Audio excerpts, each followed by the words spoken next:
तो इस तरह से चेक करना है। ये देखें निडल कितनी ज़्यादा नीचे आ गई है, इस तरह से ऊपर चली गई है। अब देखिए शटल इस तरह से फ्री है ना, यहाँ पर लाकर रोक देना है। आप इस तरह से आगे पीछे करके देख सकते हैं। देखिए शटल इस तरह से आगे पीछे भी हो जाता है। तो दोस्तों अगर आपकी सिलाई मशीन के शटल की टाइमिंग सही नहीं होगी तो आपकी मशीन कैसे सही चलेगी। अगर आपकी सिलाई मशीन सही नहीं चलती है, जैसे कि धागा तोड़ती है, टाप करती है, लच्छा देती है या दाना देती है, तो आज मैं आपको यही बताने वाला हूँ शटल और गज की टाइमिंग कैसे मिलाते हैं। तो शटल की टाइमिंग मिलाने से पहले हमने गज को चेक करना होता है।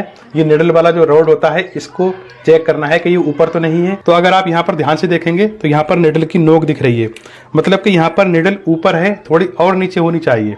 देखिए हमने फ्रंट प्लेट को भी खोल देना है। तो देखिए यहाँ पर एक स्क्रू दिया गया है, तो हमने इस स्क्रू को थोड़ा लूज करना है।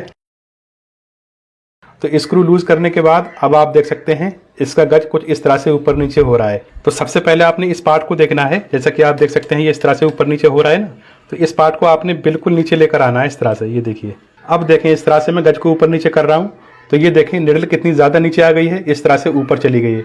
तो अब हमने निडल को कितना नीचे रखना है ये आपने ध्यान देना होगा। ये जो निडल का होल होता है ना, तो सिर्फ ये होल दिखना चाहिए, जहाँ से ये जिसका होल का जो ऊपरी वाला भाग होता है यहाँ से, ये देखें।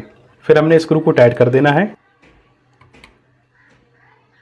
ये देखें इस तरह से स्क्रू टाइट हो चुका है। तो निडल की सेटिंग करने के बाद अब आते हैं सबसे मेन और इम्पोर्टेंट टॉपिक पर, जो होती है शटल की टाइमिंग। तो इसको हमने किस तरह से मिलाना है, इसके लिए हमने ये वाली प्लेट खोल देना है। तो दोस्तों जब तक आप फटाफट से वीडियो को लाइक करके शेयर भी कर दीजिए। अगर आप हमारे चैनल पर पहली बार आए हैं तो सब्सक्राइब भी कर लीजिए। फिर हमने मशीन के तीत भी खोल देना है।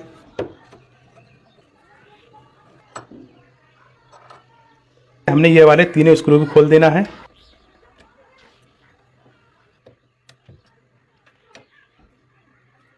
अब ये देखिए कुछ इस तरह से इसका शटल फ्री हो चुका है। सबसे पहले हमने क्या करना होगा, निडल को नीचे लाएंगे इस तरह से। जो निडल का होल है तो ये होल शटल की नोक के जस्ट नीचे होना चाहिए इस तरह से। जो शटल की जो ये वाली नोक है तो ये नोक निडल से आगे नहीं जाना चाहिए, यहाँ पर निडल के सेंटर में रुक जाना चाहिए।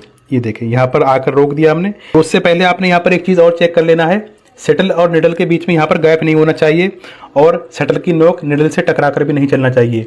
आप इस तरह से आगे पीछे करके देख सकते हैं। देखिए शटल इस तरह से आगे पीछे भी हो जाता है इस तरह से। तो आपने शटल की नोक को निडल के बराबर से रखना है इस तरह से, और आपने ये वाला स्क्रू टाइट कर देना है, ठीक है। तो ये देखें दोस्तों, जैसे ही शटल की नोक निडल के पास में आएगी और देखिए निडल का जो होल है वो ऊपर को उठना शुरू हो गया है, ये देखें। तो इसी को टाइमिंग कहते हैं। शटल की नोक और निडल का होल इस तरह से आपस में मैच करना चाहिए, जैसा कि आप देख सकते हैं। ये देखें। उसके बाद हमने ये दोनों स्क्रू टाइट कर देना है। फिर हमने मशीन के तीत भी लगा देना है। तो ये लीजिए आपके शटल की टाइमिंग मिल चुकी है। अब आपकी मशीन बिल्कुल सही चलेगी और आपकी मशीन में कोई भी प्रॉब्लम नहीं होगी।